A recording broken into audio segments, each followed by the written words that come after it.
안녕하세요. 노알람 이덕준 노무사입니다. 회사는 근로자가 출퇴근 중 발생한 교통사고나 야유회나 체육대회 중에 발생한 사고, 뇌졸중 심장질환이나 직업병 같은 사업장 내 안전사고와 관계없는 경우에도 회사가 보고하는지 알지 못해 노동부로부터 어마무시한 과태료 폭탄을 맞는 경우가 비일비재합니다. 그래서 오늘은 산업재해 발생 시 회사가 노동부에 보고하도록 규정된 산업재해 발생 보고 의무에 대해서 알아보는 시간을 갖도록 하겠습니다.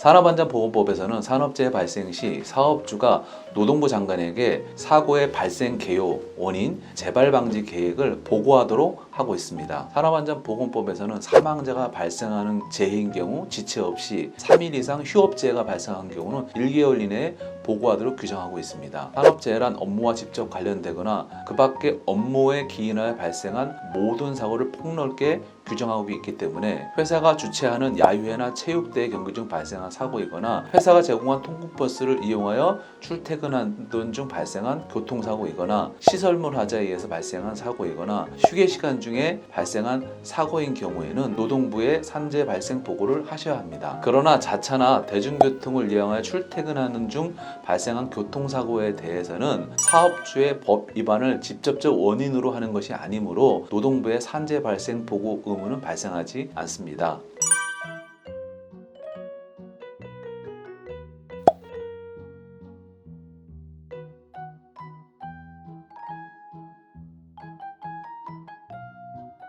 아니요, 억울하지만 과태료가 부과됩니다.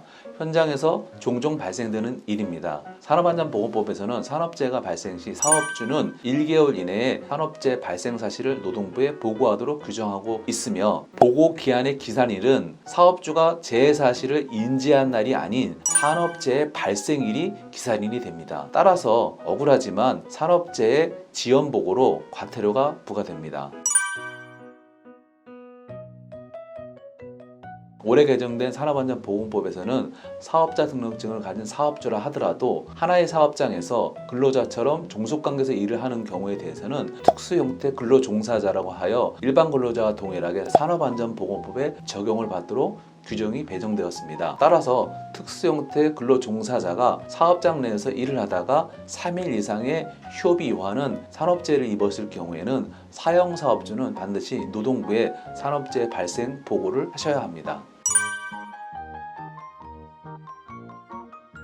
그렇지 않습니다. 뇌출혈, 심근경색과 같은 질환 발생 시 이게 산업재해인지 일반 개인 질환인지 알 수 없거나 사고의 원인을 알 수 없어 회사가 산재로 다투는 경우에는 근로복지공단의 산재 결정에 따라 결정을 안 날로부터 1개월 이내 신고하시면 됩니다. 만약 근로복지공단으로부터 산재 불승인 통보를 받았다 하면은 노동부의 산재 발생 보고 의무는 발생하지 않습니다. 이전 산업안전보건법에서는 사망재해 발생 시 24시간 이내 노동부에 보고하도록 규정하고 있었습니다. 그러나 지체 없이로 변경이 되면서 그 해석이 분분한 것이 사실이며 노동부에서도 몇 시간 이내에 신고하라고 규정하고 있지는 않습니다. 그러나 사망재해로 인하여 통신 사용이 곤란하거나 응급고 2차 재발 방지를 위한 안전보건 조치를 취해야 할 충분한 시간으로 해석하는 것이 맞습니다. 따라서 오전에 발생된 사망사고를 하면 오후까지는 노동부에 신고하셔야 되며 오후에 발생한 사망재해라 한다면 퇴근 시간 전까지 노동부에 보고하시는 것이 좋습니다.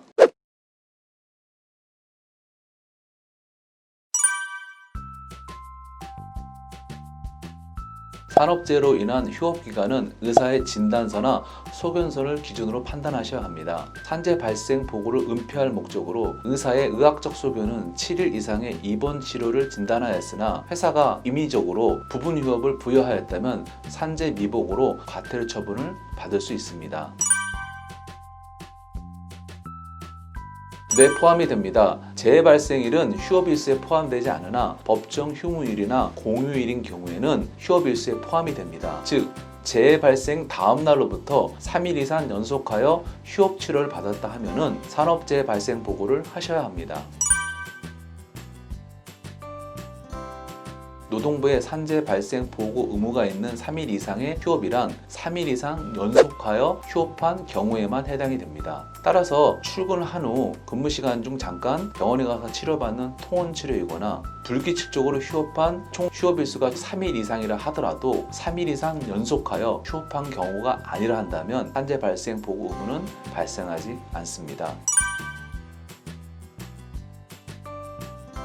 산업재해조사표 작성 방법에 대해서 말씀드리겠습니다. 먼저 사업장 정보를 입력하셔야 되는데 1번의 산재관리번호에는 원도급사 건설 일괄 번호와 사업 개시 번호를 함께 기록하셔야 됩니다. 사업자 등록번호는 국세청의 사업자 등록번호를 기록하시면 되며 중요한 거는 사업장 명입니다. 원도급사의 명이 아닌 재해근로자 소속 사업장 명을 기록하셔야 됩니다. 사업자 등록증이 있는 시공참여자 소속 근로자인 경우 시공참여자 회사명이 아닌 그 위에 하도급사 사업장 명을 기록하셔야 합니다. 밑에 건설업만 기재하는 난을 설명드리겠습니다. 위에 동일한 사항이 기록되었다 하더라도 다시 한번 기록하셔야 하며 원도급사의 사업장명, 원도급사의 산재 일괄번호, 사업장 개시번호, 공사 현장명, 공사 종류, 공정률, 공사 금액을 기록하시면 됩니다. 재해정보 작성에 대해서 말씀드리겠습니다.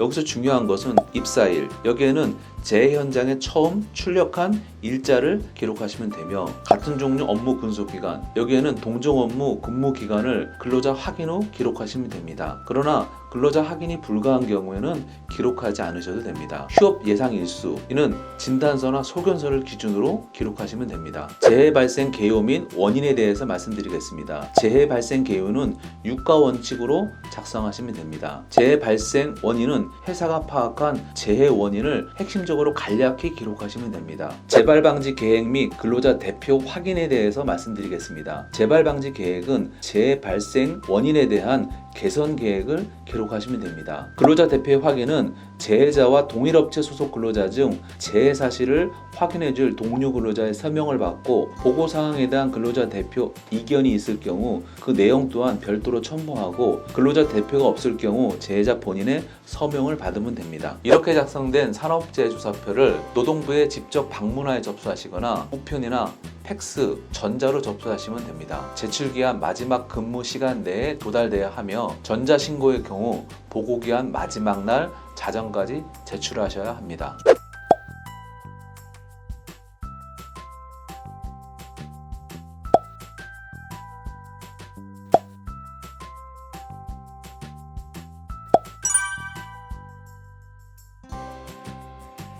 수차례 하도급으로 이루어지는 건설업의 산재 발생 시 산재 처리는 원도급사에서 합니다. 그래서 산재 발생 보고도 원도급사에서 해야 되는 것을 알고 있으나 그렇지는 않습니다. 산재 발생 보고는 재해자를 고용한 하도급 업체에서 하셔야 합니다. 그러나 하도급 업체가 이러한 법적인 내용을 모르고 있거나 또는 사망사고나 중대재해가 발생하여 경황이 없는 경우 원도급사에서 산재 발생 보고를 하여도 하도급사에서 한 것으로 간주합니다.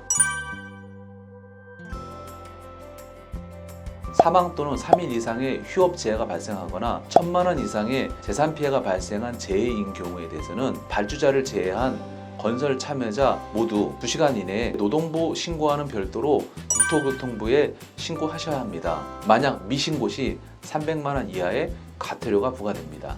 신고는 국토부 건설공사 안전관리 종합 전산망에 하시면 됩니다.